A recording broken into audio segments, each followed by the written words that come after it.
सलाम जय ख्रिस्त सर्व माझे ख्रिस्त प्रीतीमध्ये माझे सर्व प्रियजनांना आणि आणि जे जे व्ह्यूअर्स आहेत त्यांनाही माझा सलाम प्रियजनांनो. सर्व तुम्ही कसे आहात? तुम्ही सर्व चांगले आहात हा माझा विश्वास आहे.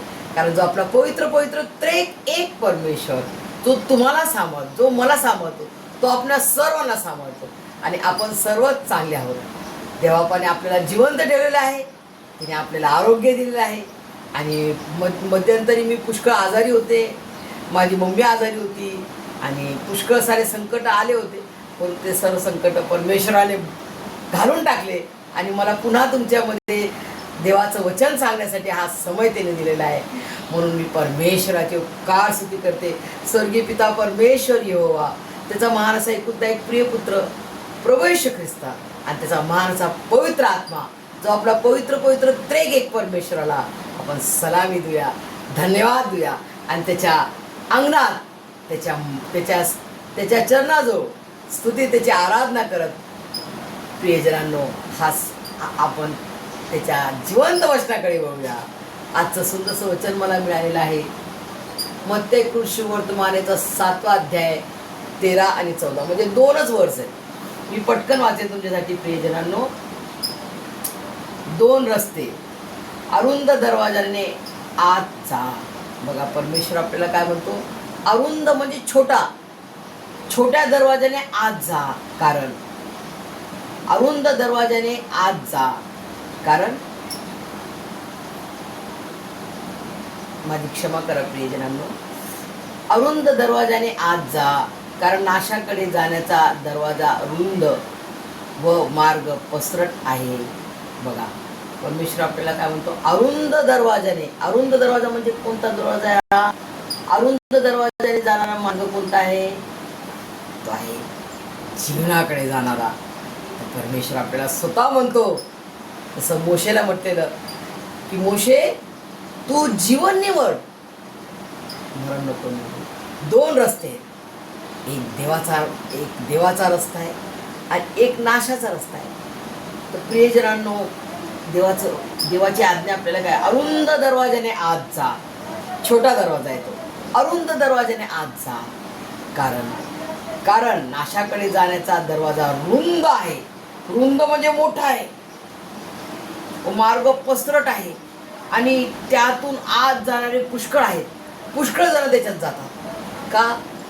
कारण त्याच्यामध्ये आपल्या मनाने आपण जगू शकतो, आपल्या मनाने आपण व्यभिचार करू शकतो. व्यभिचार, शिव्या गाळा, दारू, चेनबाजी म्हणजे ख्याली खुशाली. प्रियजनांनो, असा तो मार्ग आहे ज्याच्यामध्ये कसं परमेश्वराचं भय नाही आहे. प्रथम परमेश्वराचं भय नाही, त्यामध्ये परमेश्वराचं भय नाही आहे आणि आपल्या मनाने वागणे, आपली इच्छा पूर्ण करणे, आपल्या मनाने वागणे. माझ्या इच्छेने मी वागणार, मला काय पाहिजे मी ते करणार, माझी इच्छा काय आहे ते मी करणार. तू कोण आहे बोलणार आहे?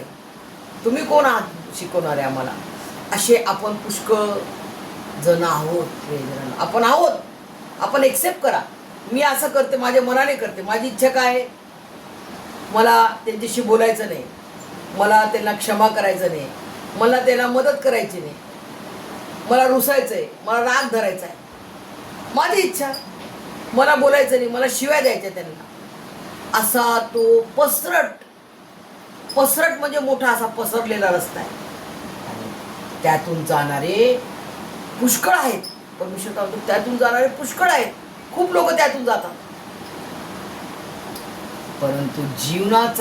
परंतु जीवनाकडे जाण्याचा दरवाजा अरुंद व मार्ग संकुचित आहे आणि ज्यांना तो सापडतो ते थोडके आहेत. ज्यांना परमेश्वराच्या जीवनाचा मार्ग सापडतो ते थोडके आहेत.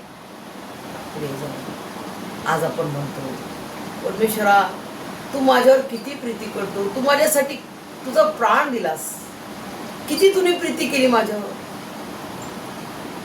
आज मी तुझ्यासाठी थोडं तरी दुःख सहन करतो का? थोडं तरी त्रास घेतो का?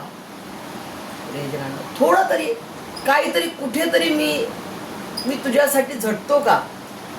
थोडं तरी तुझ्यासाठी काहीतरी मी अपमान सहन करतो का? प्रियजनांनो, आज पुष्कळ लोकांना लाज वाटते. मी ख्रिस्ती आहे म्हणाला ते लपवतात. प्रियजनांनो, त्यांना असं उघडपणे बोलू वाटत नाही की मी ख्रिश्चन आहे, मी येशूचा फॉलोवर आहे, मी येशू मसीहचा बाळ आहे, मी येशू देवाचा लेकरू आहे. प्रियजनांनो, आपल्याला डोळ्याला दिसणारे चमक धमक लाइटिंग ते पाहतो आपण, परंतु जे खरी चमक आहे ते स्वर्गीय चमक आहे, ते परमेश्वराचं आहे. ते आपल्या डोळ्यांनी नाही दिसणार आपल्याला, ते गुप्त आहे.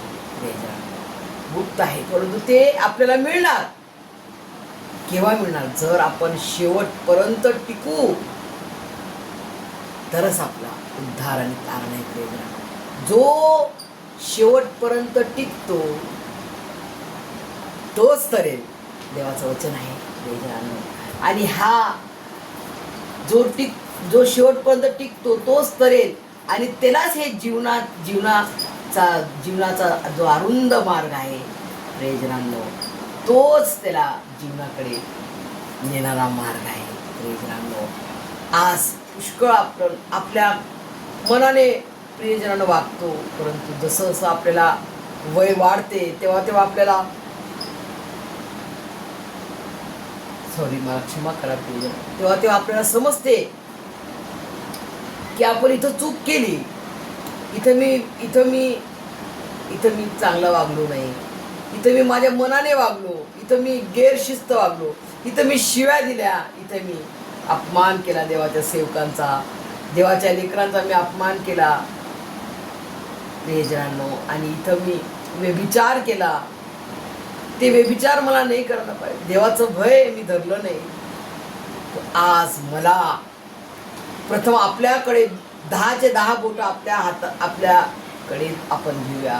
प्रथम मी पापी आहे परमेश्वरा, मला माझ्या पापांची अपराधांची क्षमा कर. आपण कबूल करूया की मी अपराधी आहे परमेश्वरा, मी पापी आहे, मी अपराध केलेला आहे, तुझ्या विरुद्ध मी पाप केलेला आहे. मला हा समय तू दिलेला आहे, आणि ह्या समयात माझी क्षमा कर परमेश्वरा. मी तुझ्या चरणाजवळ नम्र होऊन येतो. माझ्या अपराधांची क्षमा कर, आणि मला तुझ्या अरुंद मार्गात, जो मार्ग तुझ्या जीवनाकडे नेतो, तो अरुंद मार्गात तू मला चालव. प्रियजनांनो, तो अरुंद मार्ग जीवनाकडे नेणारा मार्ग आहे. परमेश्वर तुम्हाला मला त्याच्या स्वर्गीय जीवनामध्ये वाढो. आमेन.